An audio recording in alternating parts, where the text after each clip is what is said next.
नमस्कार दोस्तों, मैं हूं ममता तिवारी और आपका स्वागत करती हूं मेरे चैनल ममता वेज में। कैसे हैं आप सब?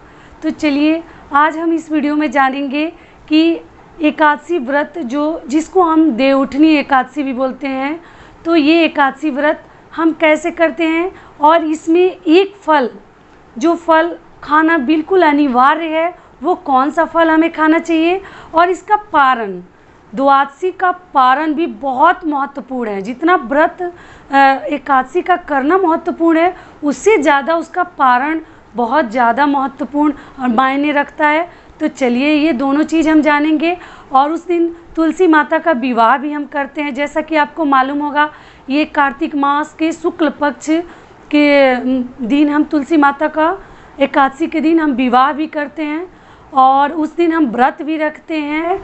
और इस दिन हमें तुलसी माता की पूजा की विधि सामग्री कैसे करना है वो सब मैंने वीडियो ऑलरेडी मैं अपलोड कर चुकी हूँ, और वो इस वीडियो के लास्ट में आपको लिंक भी मिल जाएगा। और ये 25 नवंबर को पड़ा है, इस बार दिन बुधवार है, तो आप सभी को रखना चाहिए क्योंकि शुक्ल पक्ष की एकादशी और कार्तिक मास की एकादशी सारे महीनों में जो एकादशी मंथ में जो पढ़ते हैं उन सभी का ये श्रेष्ठ एकादशी इसका स्थान इसको दिया गया है, और उन सभी में सबसे श्रेष्ठ एकादशी इसको कहा जाता है।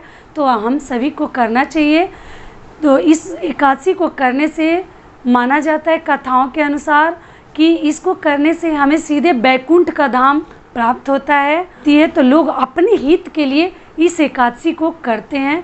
तो जीवन में तो बहुत सारे कार्य आदमी करता है, लेकिन वो सब हमारे हित के लिए नहीं होते। कुछ बच्चों के लिए, कुछ फैमिली के लिए, कुछ नौकरी के लिए आदमी करता है, लेकिन कुछ अपने अगले जन्म के लिए भी हमें करना चाहिए।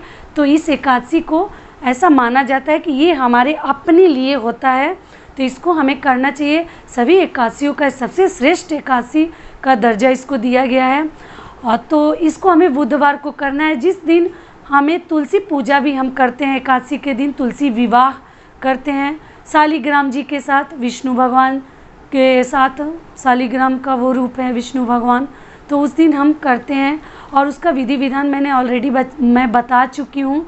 फिर भी मैं आपको थोड़ा सा एक चीज़ मैं इस वीडियो में बता देती हूँ कि अगर जो एकादशी के दिन अगर तुलसी जी का विवाह नहीं कर पा रहे हैं किसी कारणवश, या आप शुद्ध नहीं हैं, तो आप चाहें तो तुलसी जी का विवाह पूर्णमासी के दिन भी आप कर सकते हैं। किस दिन पूर्णमासी है आप पता कर लीजिए, तो अपने जोड़ के एकादशी, द्वादशी, त्रियोदशी ऐसे जोड़ के आप पूर्णमासी के दिन भी तुलसी जी का विवाह आप कर सकती हैं। तो मैं उस वीडियो में ये चीज़ नहीं बताई थी, तो आपको इसमें मैं बता देती हूँ। और इस वीडियो में हम जानेंगे कि एकादशी के दिन हमें कौन सा फल खाना अधिक महत्वपूर्ण उस दिन माना जाता है।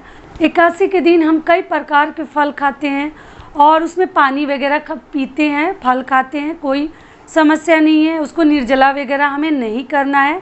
तो आपको अगर चाहें तो एकादशी का व्रत रख सकते हैं।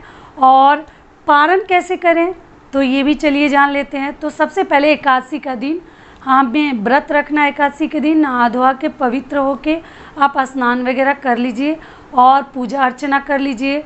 और अगर तुलसी जी का विवाह अगर उस दिन आपको करना है तो शाम को करना है, तो पूरे दिन हमें उपवास रख के और फल फ्रूट जो ही खाना है खाइए, पीजिए, चाय वगैरह। लेकिन जो फल हमें एकादशी के दिन खाना है वो बिल्कुल मत भूलिएगा। तो छठ करते हैं तो उनके पास वो फल बहुत ईजिली मिल जाता है आसानी से, लेकिन जो नहीं करते हैं तो आप खरीद के मंगवा लीजिए। तो वो फल हमारा क्या है? गन्ना है। ईख भी, मतलब ईख बोलिए या गन्ना बोलिए। तो उस दिन बोलते हैं कि उसका गुल्ला को चबाना बहुत अति शुभ माना जाता है। एकादशी के दिन गुल्ला फाड़ना बहुत अच्छा, जैसे हम दांतों से उसके छिलके को उतारते हैं, वो चीज़ अति शुभ माना जाता है। तो आप बिल्कुल ना भूलें, आप एकादशी के दिन अगर गन्ना आपके घर में छठ का प्रसाद है तो उसको ज़रूर बचा के रखें एकादशी के दिन उसको गुल्ला को तोड़ने के लिए, या आप खरीद के मंगा लीजिए और उसको बिल्कुल खाइएगा, मतलब उसके रस को चूसिएगा, क्योंकि वो अनिवार्य माना जाता है। तुलसी माता भी एकादशी के दिन बहुत प्रसन्न होती हैं अगर ईख वाला विधि अगर हम करते हैं, फल में उसको ग्रहण करते हैं तो। और उसके आगे हमें शाम को तुलसी जी का पूजा अर्चना करना है। फिर अगले दिन द्वादशी का पारण हम कैसे करते हैं तो वो भी जान लेते हैं कि पारण कितना महत्वपूर्ण है। जितना हम एकादशी का व्रत हमारे लिए महत्वपूर्ण होता है, अपने लिए हम अपने अगले जन्म के लिए उसको रखते हैं, उतना ही महत्वपूर्ण उसका पारण भी होता है। तो पारण के लिए हमें सुबह उठ के सबसे पहले अपना जो हमारा डेली नित्य क्रिया है वो करने के बाद, पूजा अर्चना के बाद, इसमें एक चीज़ का ध्यान रखना है कि पूरे दिन हमें नहीं खाना होता है। अनाज तो खाते हैं लेकिन केवल एक ही समय हमें अनाज खाना है, और वो भी अनाज हम घी का बना हुआ खाएंगे। जो ये भोजन हम करेंगे घी से बना हुआ खाएंगे। और बैगन, मूली, मसूर का दाल, इन सभी चीज़ों को मतलब शुद्ध और अच्छा नहीं माना जाता द्वादशी के पारण वगैरह में या छठ व्रत में। तो इन सभी चीज़ों को आप दूर ही रखें, यहाँ तक कि हाथ से उसको छुए भी मत।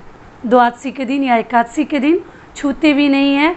और द्वादशी के दिन हमें दाल, रोटी और चोखा पता नहीं आप जानते हैं कि नहीं, चोखा मीन्स आलू का मैश करके उसमें थोड़ा सा नमक मिला लीजिए। सेंधा नमक खाने का अगर आपको मतलब व्रत में खाते हैं तो वो खा लीजिए, या नॉर्मल शुद्ध नमक आप मिला लीजिए। लहसुन प्याज तो खाना ही नहीं है। तो दाल, रोटी, चोखा उस दिन हम खाते हैं।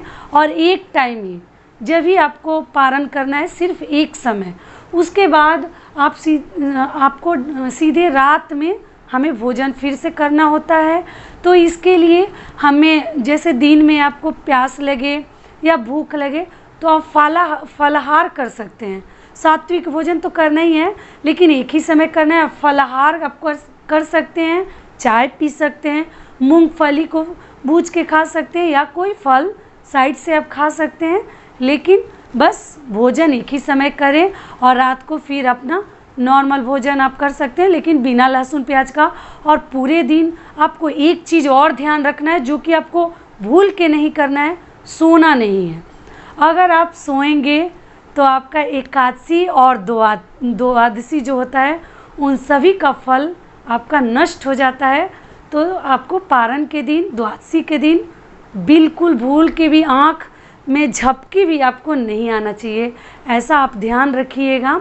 और आप ऐसा मतलब कुछ ऐसे कार्य करिए कि जिसमें आपको नींद ना आए, और नींद आ जाएगी तो पूरा व्रत हमारा वो मतलब नष्ट हो जाता है। तो थोड़ा इस बात का ध्यान रखिए। और इस तरीके से हम द्वादशी का पारण करते हैं नियम विधि के अनुसार, और उसको समापन करते हैं। और अगले दिन से फिर हमारा नित्य कार्य शुरू हो जाता है। उसके आगे हमें कोई उतना पाबंदी नहीं है, लेकिन एकादशी और द्वादशी के पारण को थोड़ा सा हमें ध्यान में रखते हुए सारे कार्य को निभाना है और करना है। तो अगर आपको मेरा वीडियो और थोड़ा सा हेल्पफुल लगे तो प्लीज़ आप मेरे चैनल को सब्सक्राइब कर दीजिएगा, बेल आइकन को प्रेस कर दीजिएगा। और भी मेरे वीडियोज़ तुलसी माता के विवाह से जुड़े संबंधित और शीघ्र वर और शादी से जुड़े और भी संबंधित वीडियो आप मेरे चेकआउट कर सकते हैं। अगर पसंद है तो प्लीज़ आप मुझे कमेंट करिए। कोई भी डाउट हो तो मेरे वीडियोज़ को थोड़ा लाइक भी करिए। तो चलिए, यहीं तक का था आज हमारा वीडियो, और आपसे मैं विदा लेती हूँ। तब तक के लिए नमस्कार।